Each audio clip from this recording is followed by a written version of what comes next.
Well, it's getting really exciting now, and now we've got Andy Atkins. There's been so many changes, I've sort of lost what I'm doing, but Andy Atkins of Friends of the Earth. So I haven't even had time to ask you if you've got particular areas you'd like to talk about, but one thing we must talk about, I think, two events today, certainly. One is, as the last speaker was explaining, that Tuvalu has made an intervention which seems to have thrown people, and there was also we showed a film of the press conference and a very extraordinary news conference by the G77 responding to the Danish paper, as it's called. So I wonder if you can, let's start with Tuvalu, because we've just had a spokesman. What does it mean? What actually is happening at this conference that the small island states have done today? Well, we're still analysing it ourselves as Friend of the Earth, but it seems to me that what's at stake here is the continuation, first of all, of the Kyoto Protocol. That's one thing, and secondly, the continuation of unity of the developing countries.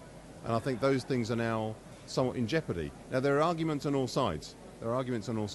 But it is a very dangerous game to play, we think, to do anything that weakens the Kyoto Protocol. And that may be a bit techie for people, but that's the legally binding treaty we've already got. So it's foolish to risk the legally binding treaty we've already got for a treaty we don't yet have. And some people believe that there ought to be just one single treaty that brings all of the countries together. That sounds sensible at a certain level.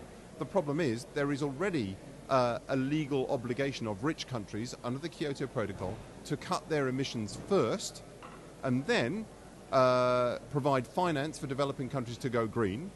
And then there's always been the understanding that once those things happened, other developing countries, particularly the richer ones, would bring their emissions down over time. But they shouldn't have to have legally binding targets in the short term. Unfortunately, there are other countries who don't agree with that, and all of that's now coming out to the open. Okay, I'm still a little bit confused. So I understand that. That's clear. What did Tuvalu say today that caused such ructions within the conference? Is that the same issue, or that? Yes.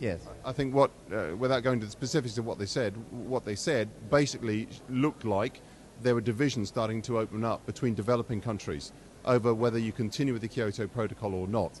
Actually, that's not quite true. That's the way it's been perceived. But actually, all developing countries still want the Kyoto Protocol to enter a second phase, a second commitment period, and for rich countries to make commitments under that. However, there is the suspicion that this is leading down the road of killing off the Kyoto Protocol, and that's really worrying people. Yeah? Right. Okay. So where do we stand? Is the guy from Tuvalu, Mr. Kitala, has said there was a suspension of the talks. Have they been suspended, or we're talking on in levels? I don't want to speculate on that because I'm not up with that particular detail. So I would be guessing on that one. What perhaps might be good to do is to set this in the context of the final outcomes we want from the talks. And these are very complicated talks, as we all know. Even when you've been following them for years, they're still complicated. But I think what we need from these talks is actually really quite simple.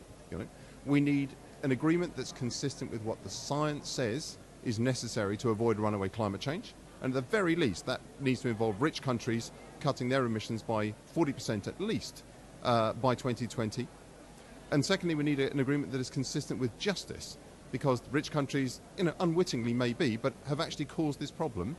It is already having a big impact on poor countries. They don't have the resources to respond to it. So a just agreement involves a major transfer of resources. The UN recently estimated that looked like $500 to $600 billion worth a year to help developing countries adapt to climate change and go green. So whatever else happens here, we've all got to keep our eyes fixed on the outcomes that are necessary if it's going to be a fair agreement, and if it's going to actually be agreement that works in terms of sorting climate change.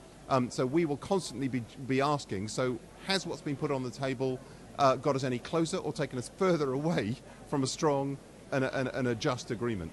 And Andy, would the 40% cut, would that bring justice? Because it seems to me that a lot of people are talking about much higher figures by 2020 in order to bring the climate justice issue to rights as well as Yeah, go ahead. You raise a very good point. I mean, we say at least 40% cuts in rich countries, and very importantly, that should be done without offsetting. Let me just explain offsetting. That is really about paying other countries to cut their emissions so that you don't have to cut yours. For us at Friends of the Earth, that is totally unacceptable. And at the moment, the European Union's proposal, for example, of a 20% cut, to which they're already committed, and a 30% cut if there is a strong deal, is incredibly weakened by the fact that they're proposing an enormous amount of offsetting in that. So we're saying 40% at least, and without offsetting. And that is then much, much stronger than what's currently on the table.